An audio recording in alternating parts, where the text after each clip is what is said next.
नमस्कार, मध्य प्रदेश की महाडिबेट देख रहे हैं आप। मैं हूं प्रशांत कटारी। तो एमपी की राजनीति में क्षेत्रीय मसलों के साथ राष्ट्रीय मसलों पर भी खूब सियासत होती है, लेकिन इस बार तो देश के पहले प्रधानमंत्री जवाहरलाल नेहरू की भी एंट्री हो गई। जयभान सिंह पवैया नेहरू से लेकर पूरी कांग्रेस पर देश का अपमान करने का आरोप लगाते हैं। उधर नेता प्रतिपक्ष गोविंद सिंह ने ज्योतिरादित्य सिंधिया को फिर छेड़ दिया। अब इन तमाम मसलों का चुनावी राजनीति पर क्या असर होगा, करेंगे इस पर महाडिबेट, लेकिन पहले रिपोर्ट देखिए। कि राहुल गांधी की दादी के पिताजी ने एक इंटरव्यू में कहा था, भारत के पहले प्रधानमंत्री ने, जब उनसे पूछा कि आपकी शख्सियत क्या है, आप अपने को क्या मानते हैं, उन्होंने कहा कि मैं मन से मुसलमान हूं, आचरण से क्रिश्चियन हूं, मगर बाई एक्सीडेंट में हिंदू में पैदा हूं, जिसको राम का वंशज होने पर शर्म आती है, जिसको हिंदुस्तान की माटी पर गर्व नहीं होता हो, उन संस्कारों में जैसी पार्टी जन्म लेती है वही पार्टी को कांग्रेस कहा जाता है। पूर्व मंत्री और बीजेपी के फायर ब्रांड नेता जयभान सिंह पवैया के इसी बयान के बाद देश के पहले प्रधानमंत्री जवाहरलाल नेहरू की एंट्री भी एमपी की सियासत में हो गई। पवैया के निशाने पर पूरी कांग्रेस हुई। कांग्रेस मीडिया विभाग के अध्यक्ष के मिश्रा का पवैया के बयान पर पलटवार कि नेहरू ने देश के लिए जेल भी काटी, बीजेपी को बताया रण छोड़दास। नेहरू जी ने उस वक्त आजादी की लड़ाई में संघर्ष कर वर्षों तक जेल रहे थे। ये तो सब रणछोड़दास हैं। उस दौरान उन्होंने अपनी 165 करोड़ रुपयों की संपत्ति देश को दी थी। ये लोग तो लुटेरे हैं। वो सिंधिया जी बोलेंगे जिन्होंने करोड़ों रुपयों की जमीन ग्वालियर में कब्जा कर रखी है। देखिए, सब जानते हैं कि देश के विभाजन के पीछे और जो कई ऐसे निर्णय जो लिए गए जो देश विरोधी साबित हुए, चाहे कश्मीर में धारा 370 से लेकर तमाम निर्णय, उसके पीछे यदि कोई दोषी है तो नेहरू परिवार है। और जिस प्रकार से कांग्रेस के नेता उनका स्तुतिगान करते हैं, उनको कोई महापुरुष नहीं दिखते। यदि बात करें तो हर चीज में, हर योजना का नाम नेहरू गांधी के परिवार पे। इधर ग्वालियर में गरमाई सियासत के बीच नेता प्रतिपक्ष डॉक्टर गोविंद सिंह ज्योतिरादित्य सिंधिया को 4 महीने एमपी का सीएम बनाने की वकालत करते हैं, तो सिंधिया ने पलटवार किया कि पूरे परिवार का एक ही मकसद रहा है, जनता की सेवा और जनता का विकास।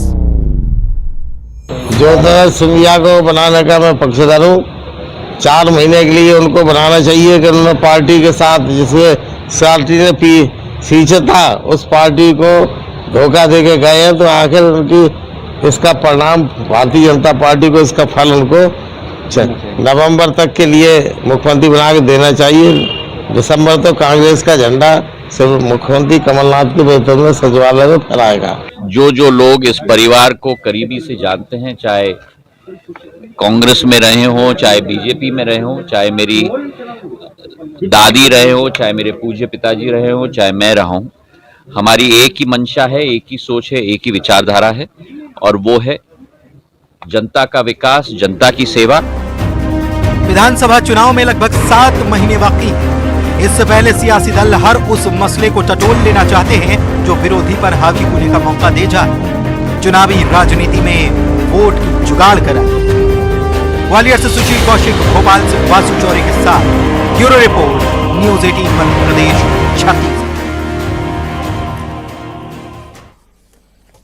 तो सोनिया, प्रियंका, राहुल के बाद अब नेहरू की ही बारी थी, जिनकी मध्य प्रदेश में अब एंट्री हो गई है। नेहरू पर भी हमलावर हैं बीजेपी। जयभान सिंह पवैया खुलकर हमला बोल रहे हैं, पुराने संदर्भों को भी याद दिला रहे हैं, और केवल नेहरू नहीं बल्कि हम कहें कि ग्वालियर पर फोकस कुछ कांग्रेस ज्यादा भी नजर आती है। ज्योतिरादित्य सिंधिया भी कांग्रेस के फोकस में हैं। डॉक्टर गोविंद सिंह सिंधिया को लगातार टारगेट कर रहे हैं। तमाम मसले, इस पर हम आज चर्चा करने जा रहे हैं। 3 खास मेहमान हमारे साथ जुड़ रहे हैं। संजय यादव जी हैं, कांग्रेस विधायक, बहुत स्वागत है संजय जी आपका न्यूज़ 18 पर। और बीजेपी विधायक जालम सिंह पटेल साहब हमारे साथ हैं, आपका भी बहुत स्वागत है। और वरिष्ठ पत्रकार दिनेश गुप्ता जी हमारे साथ इस चर्चा में, आपका भी स्वागत है। जालम सिंह पटेल जी, चर्चा की शुरुआत आपसे करूंगा। राहुल गांधी, सोनिया गांधी, प्रियंका गांधी तक तो फिर भी ठीक था, अब नेहरू जी को भी आप ले आए इस सियासत में।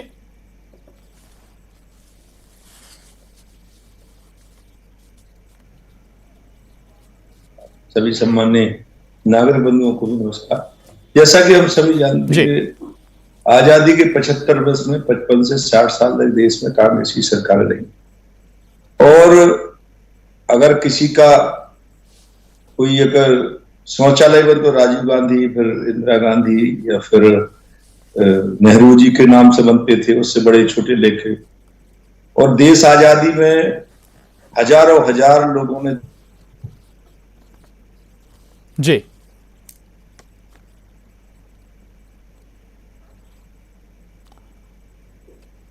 सर्वस्व निछावर कर दिया। फिर इसके बाद जी। अगर आगे चले तो मेरा तो खुला आरोप है कि अंग्रेजों का समझौता था कांग्रेस, अंग्रेजों का, और अंग्रेजों की नीति पर कांग्रेस पूरे समय चली। कांग्रेस, अंग्रेजों ने देश की सारी संस्थाओं को लूट के ले गए। फिर हमारे कांग्रेस के बंधु आ गए। इन्होंने पता चला कि जितनी भी हमारी पॉलिसी है, पॉलिसी को लूटने का काम किया। सड़क है तो बनेगी, बजट प्रावधान होगा, वो सड़क नहीं बनेगी। तो इस प्रकार से अंग्रेजों की नीति उन्होंने सारे अपने घर भरने का काम किया है। और इस प्रकार से देश को कैसे लूट सकते अंतर। अभी राहुल गांधी जी बाहर गए और वो न्याय मांग रहे हैं। जालिम सिंह जी, बाहर जाकर आप कह रहे हैं कि अंग्रेजों से साठगांठ थी कांग्रेस की। कांग्रेस कहती है कि भाई जेल गए, 165 करोड़ की संपत्ति नेहरू जी ने देश के लिए दान कर दी। बीजेपी से जुड़े लोग तो रणछोड़ दास थे।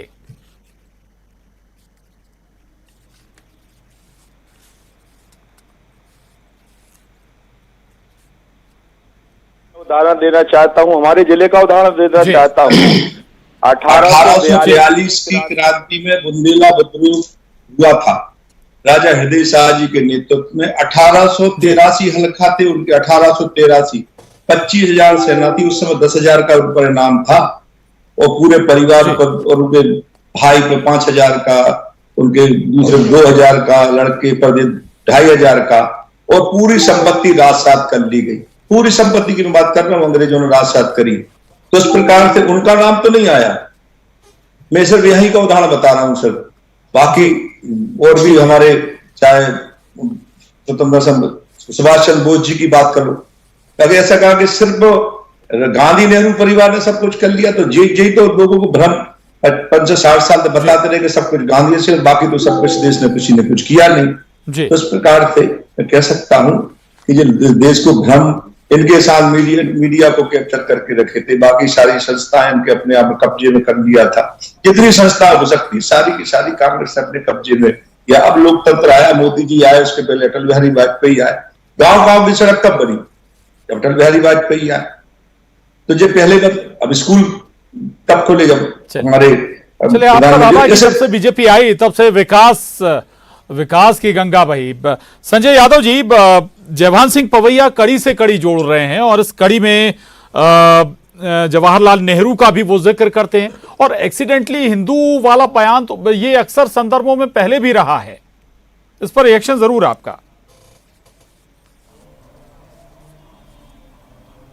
देखिए, पहली बात तो क्या, चाहे जयभान सिंह पवैया हो चाहे सिंधिया जी हो, ये चोर चोर मौसेरे भाई।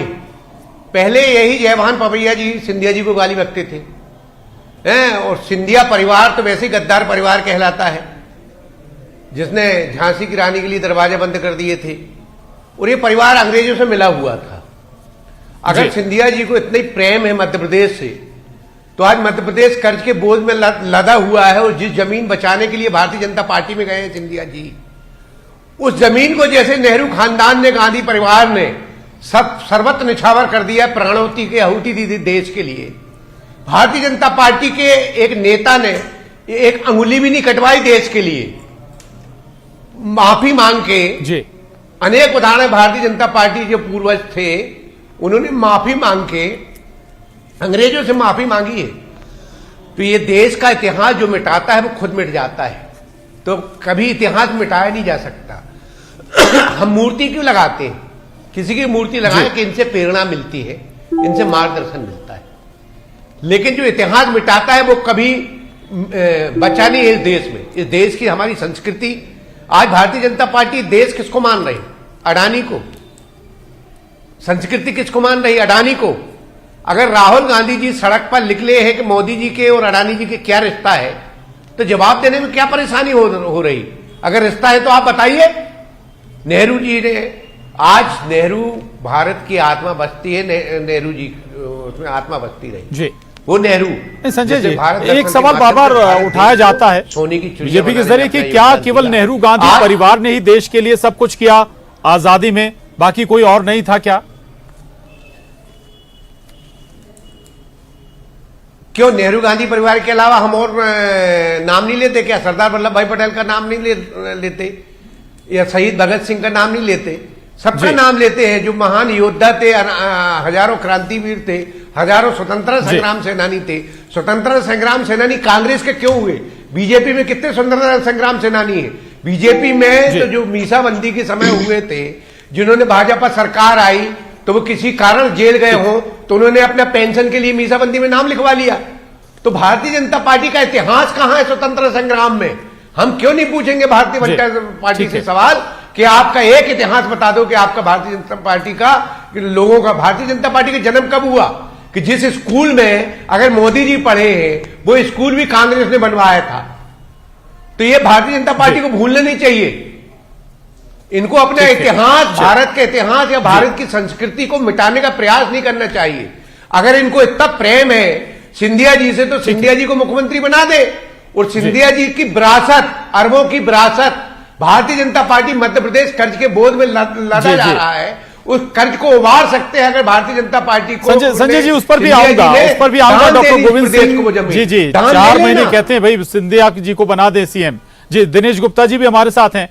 दिनेश जी, देश विदेश के मुद्दों पर राहुल गांधी नेहरू पर तक अगर हम पहुंच जाएं, मसला अब यहां तक आ गया मध्य प्रदेश में, लेकिन ये बताइए क्या इससे मध्य प्रदेश की सियासत में कोई नफे नुकसान की गुंजाइश नजर आती है बजाय जमीनी मुद्दों के? देखिए प्रशांत जी, इस वक्त आप ये कह सकते हैं कि भारतीय जनता पार्टी के भीतर एक नंबर गेम है। आप कुछ भी आप आरोप लगाइए, क्योंकि ये भी देखिए कि नेहरू जी या इंदिरा गांधी, इन पर आप कोई उंगली उठाएंगे, कोई भी कटाक्ष करेंगे, कोई भी आरोप प्रत्यारोप करेंगे, तो आपका को जो इसमें देश को क्या फायदा है? आज कोई फायदा है कि 75 साल बाद इन मुद्दों पर बात करने के लिए? चाहे वो बात कांग्रेस करे चाहे भारतीय जनता पार्टी करे। आज कांग्रेस भी यदि बात उसको करना चाहिए तो देश के लोगों की जो आवश्यकता है उस पर बात करना चाहिए। क्या हमारे यहाँ महंगाई ज्यादा है? तो महंगाई को लेके आप देखते हैं कि गैस का सिलेंडर इतना ज्यादा है तो कांग्रेस पार्टी जो है उसको सिलेंडर सर पर उठाए घूम रही है क्या? यदि लोग बेरोजगार हैं तो क्या वो जो युवक कांग्रेस है वो कहीं आपको दिख रहा है कि रोजगार कार्यालयों पे कोई प्रदर्शन कर रहा है, कहीं कुछ कर रहा है? लेकिन कोई भी, नेहरू जी ने क्या कहा, इंदिरा गांधी ने क्या किया, देश आज 75 साल इसको हो गए और 75 साल में बहुत सारी चीजें हम देश में हैं। जो लोग व्हाट्सएप या फेसबुक या इन सब सोशल मीडिया पे जुड़े हुए हैं, तो ये टेक्नोलॉजी आई कब है ये भी देख लेना चाहिए ना कि ये टेक्नोलॉजी कब आई, कब क्या हुआ देश में। ये चीजें किसी बयानातों से नहीं होती। आप ये इतिहास बदलने की जो बात हो रही है ना, यदि आप इतिहास बदलेंगे और चीजों को बदलने की कोशिश करेंगे कि ये नहीं हुआ, तो जो है इससे कोई बहुत अच्छा संदेश नहीं जाता। ये फिर जब अगली बार सरकार बदलेगी तो फिर द्वेष से कार्रवाई होगी। अटल बिहारी वाजपेयी जी भी तो इस देश के प्रधानमंत्री रहे थे और उसी पार्टी से थे, उसी भारतीय जनता पार्टी से थे। उनके बयानात देखिए, उनके विचार देखिए, कभी आपने सुना कि उन्होंने इस तरह से कोई बयानात दिए हों, इस तरह से बात की हो? उनके दौर में कोई बहुत ज्यादा इस तरह का उन्मादी लोगों में माहौल हो तो नहीं है। कहीं ना कहीं ये देखिए कि पार्टी के भीतर जीत को लेकर या सत्ता बचाए रखने को लेकर जो एक असुरक्षा का भाव है उसके चलते इस तरह के बयान दिए जा रहे हैं। तो इसलिए मुद्दों से भटकाने की कोशिश लगातार हो रही है। ऐसे बयान दिए जा रहे हैं जो मुद्दों से भटकाए जा सकते हैं। यदि आप देखिए कोई भी किसी का भी अपराध हो तो आप मुकदमा दर्ज करिए। आपने एक मुकदमे में सूरत में सजा हो गई है, दूसरा दर्ज कर लीजिए। किसी को लगता है आप देशद्रोही है तो आप उसे उठा के जेल में डाल दीजिए। यदि कांग्रेस ने काम आपातकाल लगाया था तो आप लगा दीजिए आपातकाल। लेकिन इस तरह के बयानात से जो आम आदमी के मुद्दे हैं उनको मत भटकाइए। आम आदमी की जो जिसके लिए सरकार चुनता है उसकी इच्छाओं की पूर्ति जरूर करिए जिन अपेक्षाओं से वो सरकार चुनता है। ठीक बात है। जालम सिंह जी, एक और बयान गोविंद सिंह जी का है, उस पर मैं जरूर आपका रिएक्शन चाहूंगा। गोविंद सिंह जी कहते हैं कि भाई ज्योतिरादित्य सिंधिया को 4 महीने सीएम बना दीजिए क्योंकि फिर तो मौका मिलना नहीं है, सरकार कांग्रेस की आ रही है। जब वो कांग्रेस में थे तो क्यों नहीं बनाया सिंधिया जी को? जी, उसी समय बना दिया। कमलनाथ जी क्यों बना दिया?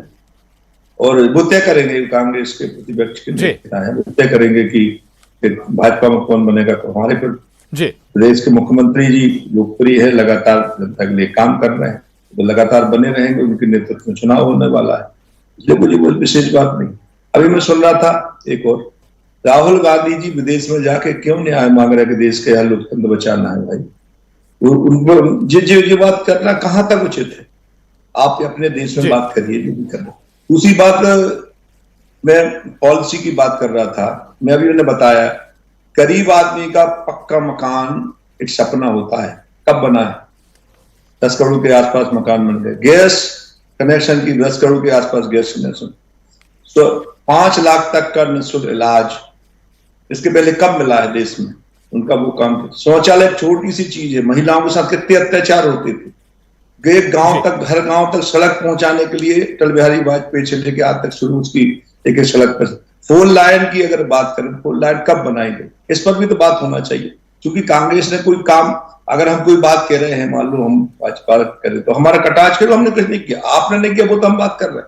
4,50,000 करोड़ का घोटाला उस समय, चाहे 2G स्कैटर घोटाला हो, चाहे कितने प्रकार के घोटाला कब हुए?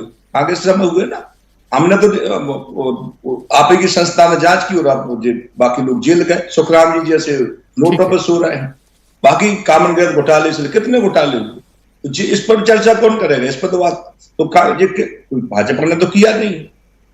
जब मोदी जी पूरे देश में और पूरे विश्व में सबसे लोकप्रिय नेता है, तो जो सभी जाते हैं, कोई सिर्फ भाजपा तो कह नहीं रही, विश्व का सबसे बड़ा दल ही भाजपा है। तो जनता अगर पब्लिक हमारे साथ नहीं होती तो जो हम साथ नहीं हो पाता ना, इसलिए जनता के बीच में जा रहे हैं, हम निवेदन कर रहे हैं, आग्रह कर रहे हैं, जनता हमारे साथ। जी, बड़ी बात आपने कही। संजय जी, जालम सिंह पटेल जी वाजपेयी के कार्यकाल से लेकर मोदी के कार्यकाल तक का जिक्र कर रहे हैं, क्या क्या काम हुआ है उस पर भी एक पूरी सूची उन्होंने गिनाई। लेकिन दूसरा एक और बात, ज्योतिरादित्य सिंधिया की ऐसा लगता है कि बीजेपी से ज्यादा कांग्रेस को चिंता है।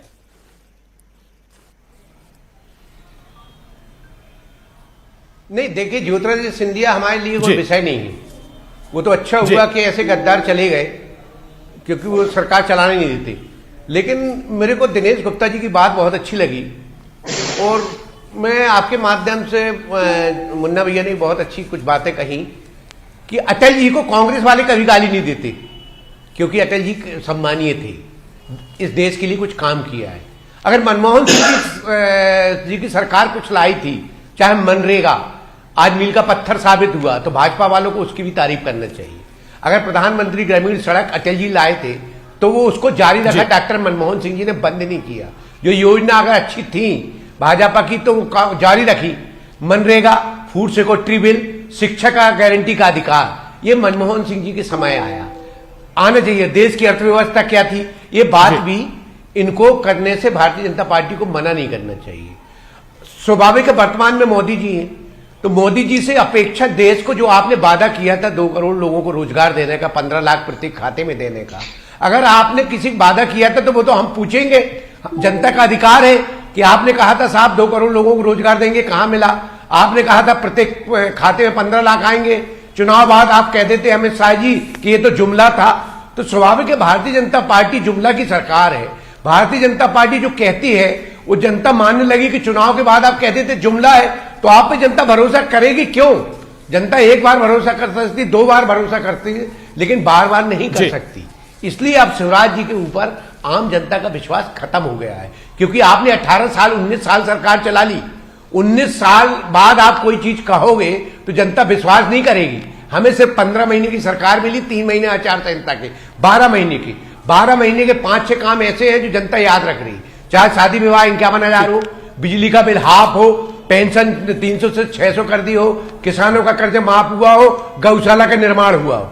ये काम तो हमने 1 साल में करके दिखाए, जो आपने 18 साल में करके नहीं दिखाए।